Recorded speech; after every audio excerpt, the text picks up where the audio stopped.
This is the Big Show. The Big Show. Happy Monday, Seawolves. It's crunch time, week 7 of the semester. Thanks for joining us for another exciting edition of The Big Show. I'm Leanne Pastori. And I'm Dorina Banmabaya. Let me remind you that this broadcast is a product of student journalists that operate on an interdisciplinary basis.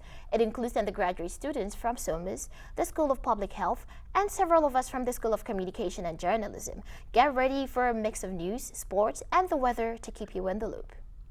If you were on your way to your mansion in West Hampton over the weekend, you might have run into some police blockades. The only highway from the middle of Long Island down to where the elite meet and sometimes eat was blocked off. Many of our students do in fact go there to work as bus people in the restaurants, but you couldn't even get there by a bus. Why? Massive brush fires raging in the Pine Barrens. Sources suggest the blaze began in a backyard in Center Moriches while the home's residents tried to make s'mores. Leanne, to me, this sounds like s'more carelessness on Long Island. There's something more serious going on than this melted chocolate and marshmallow carelessness on the minds of many foreign students like myself. Immigration and Customs Enforcement arrested former Columbia student, Palestinian activist Mahmoud Khalil on Sunday in support of President Trump's executive orders prohibiting anti-Semitism, which a Department of Homeland Security spokesperson wrote in a Sunday statement to the Columbia Spectator, where he was graduate student. The official wrote that Khalil led activities aligned to Hamas, a designated terrorist group organization. If the government can go after green card holders, it's uncertain what is in store for our F1 visa students. On a lighter note, our SOMA student, Jaren Tasnim, has got a package on soul food. Over to you, Jaren. Snacks have become your main source of sustenance, and instant ramen might feel just like your holy grail. Can anyone blame you? Cooking is probably the last thing you want to do right now, and the repetitive menus in the dining halls just aren't cutting it anymore. So food lovers, listen up. There's a new spot right here in East Setauket bringing Southern comfort with a twist.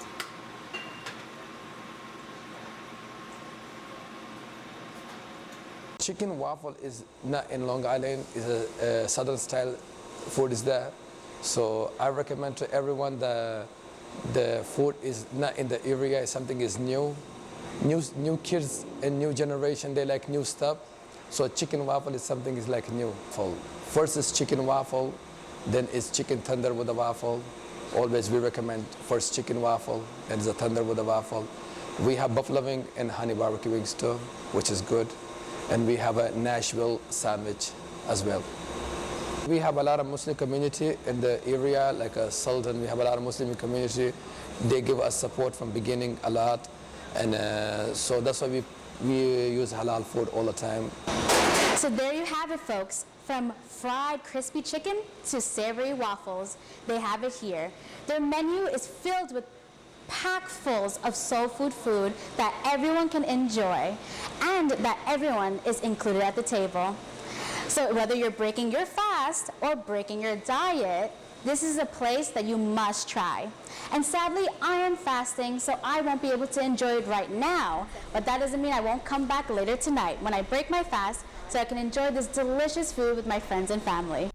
That was a good package, Jaren. That's real Southern cuisine, as far as I understand, but there's something very Northern in there too. Can you guess what it is? Let me guess. Is it maple syrup? Well, you're right, but we'll have to wait until after the show to get some chicken and waffles with maple syrup. With midterms coming up, stress is at its all-time high. And in order to manage your anxiety, here's some advice from professionals and peers. Isha Butt has a report. Springtime doesn't just bring about flowers and sunshine, but stress. And the harsh breeze of the White House on our education and jobs doesn't make life any easier, as it's not just midterm week that's bringing about the stress, but outside factors like your family members being fired from their government jobs, with many recent graduates also being fired from the National Oceanic and Atmospheric Administration, NOAA. And if you think you're safe just because you don't have a government job, think again. Trump also wants to shut down the education department. So what does this mean for students? The education department oversees things like federal loans. Yes, your student loans.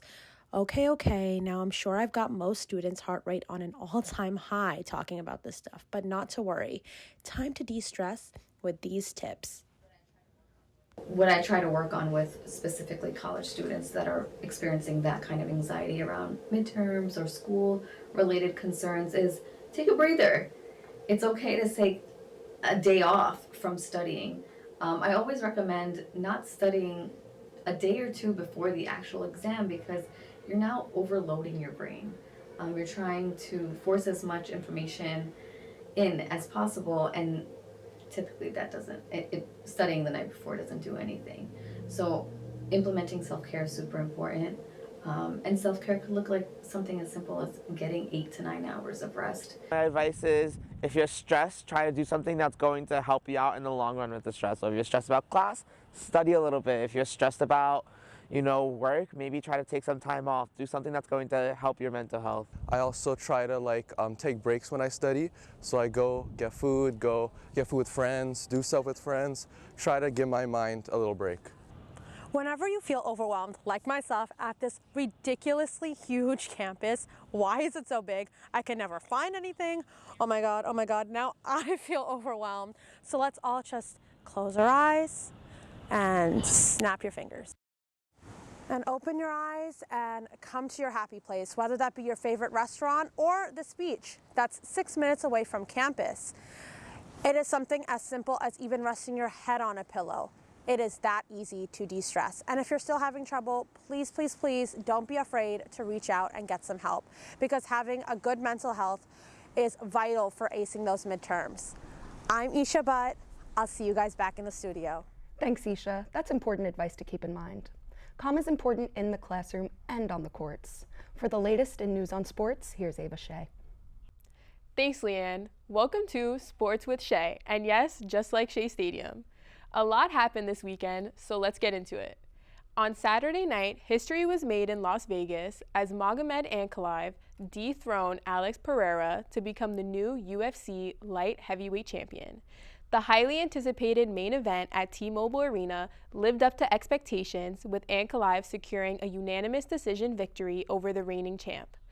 Pereira, who had been dominant in the division with a 5-fight winning streak, put his title on the line for the 4th time in just 11 months. But on Saturday, Ankalaev proved to be his toughest challenge yet. The Russian contender, who came into the fight unbeaten in his last 13 fights, executed a focused game plan to neutralize Pereira's striking power. And after 5 grueling rounds, the judges scored the fight in favor of Ankalaev, crowning him the new champion.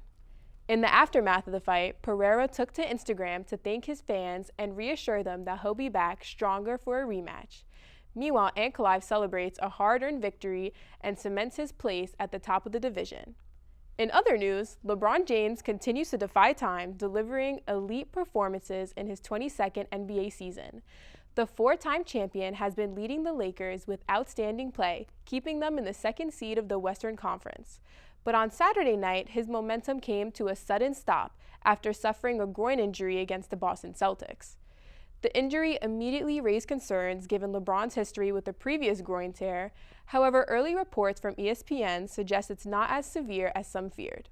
LeBron is expected to miss only 1 to 2 weeks while recovering, unlike his 2018 groin tear, where he reported feeling a pop. This time around, the injury seems less serious. This is a huge relief for Lakers, who, unlike past seasons where they were fighting for a play-in spot, certainly sit comfortably in the standing. With this added breathing room, they can afford to take their time and make sure LeBron's fully healed for the stretch to playoffs. Another key factor to watch is that LeBron needs to play at least 7 more games to remain eligible for an All-NBA selection. For now, the focus is on recovery, but Lakers fans will be eager to see him back on the court sooner rather than later. And speaking of injuries, Adrienne, who's the executive producer today, is thrilled she doesn't have to be the one to break the news about her Yankees, because Cy Young Award-winning pitcher Garrett Cole might be needing a Tommy John surgery, which would keep him out the entire season, since this procedure has a 12 to 18-month recovery time.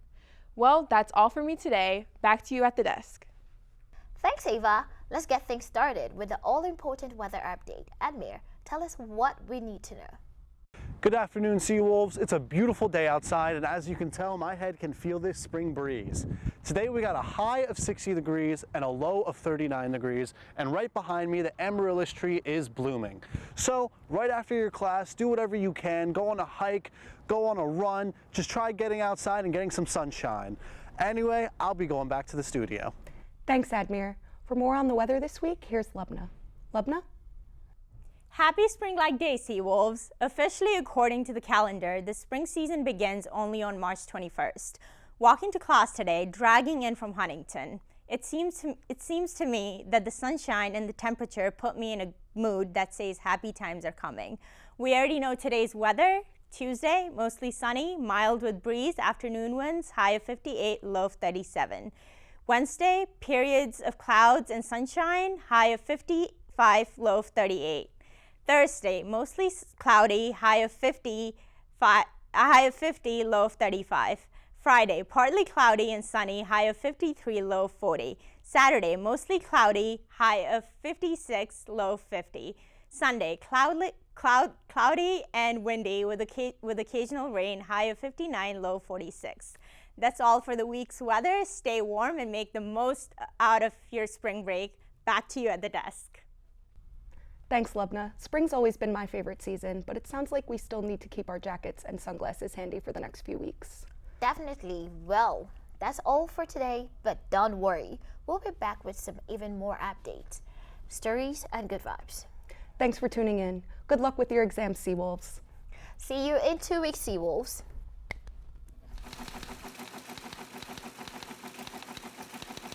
This is The Big Show. The Big Show.